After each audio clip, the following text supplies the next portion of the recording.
সম্মানিত ভোটারগণ, আপনারা জানেন যে বাংলাদেশের জনসংখ্যার প্রায় 40% আমাদের তরুণ সমাজ, অর্থাৎ যারা আগামী দিনে এই জাতিকে নেতৃত্ব দেবে তারা হলো এই নির্বাচনে প্রায় 40% ভোটার। এই একটি তরুণ প্রজন্মকে যদি আমরা আগামী দিনে আধুনিক শিক্ষা শিক্ষিত না করতে পারি, তাদের আধুনিক প্রযুক্তিতে যদি তাদেরকে উদ্বুদ্ধ না করতে পারি, তাহলে কিন্তু একটা কাঙ্ক্ষিত বাংলাদেশ আমরা গড়ে তুলতে পারবো না। যার জন্য দেখবেন আমাদের নেতা জনাব তারেক রহমান সাহেব আগামী দিনে এই তরুণদের দক্ষতা অর্জন, তাদের কর্মসংস্থান এবং উদ্যোক্তা হিসাবে গড়ে তোলার জন্য কিন্তু বেশ কিছু কর্মসূচি আমরা ঘোষণা করেছি। আপনারা দেখবেন যে এই তরুণদের জন্য আগামী দিনে বিএনপি 1 বছরে প্রায় 1 কোটি চাকরির ব্যবস্থা করার জন্য ইতিমধ্যে কমিটমেন্ট করেছে।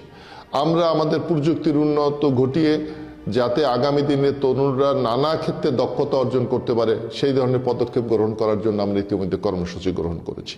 আপনারা জানেন যে শিক্ষার ক্ষেত্রে, বিশেষ করে শিক্ষার ক্ষেত্রে আমাদের তরুণরা পাশ করার পর তারা হতাশায় ভোগে, তারা চাকরি পায় না। আমরা ঘোষণা করেছি যদি যারা সর্বোচ্চ ডিগ্রি অর্জন করে তারপর চাকরি খোঁজার জন্য 1 বছর পর্যন্ত আমরা যদি ইনশাল্লাহ রাষ্ট্র পরিচালনার দায়িত্ব পাই, অর্থাৎ বিএনপি দায়িত্ব পায়, তাহলে 1 বছর পর্যন্ত এই শিক্ষিত বেকার তরুণদেরকে কর্মসংস্থান খোঁজার জন্য আমরা বেকার ভাতার ব্যবস্থা করব।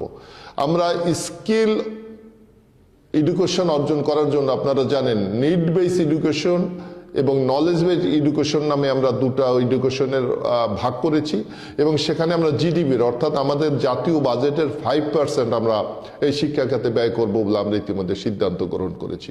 যদি এভাবে আমরা গ্রহণ করতে পারি এবং আপনাদের সহযোগিতা পাই আমরা, তাহলে আমরা বিশ্বাস করি আগামী দিনে তরুণদেরকে একটি প্রশিক্ষিত জনশক্তির উৎপাদন করে আমরা বাংলাদেশের উন্নয়নের ক্ষেত্রে একটি গুরুত্বপূর্ণ ভূমিকা রাখতে পারব।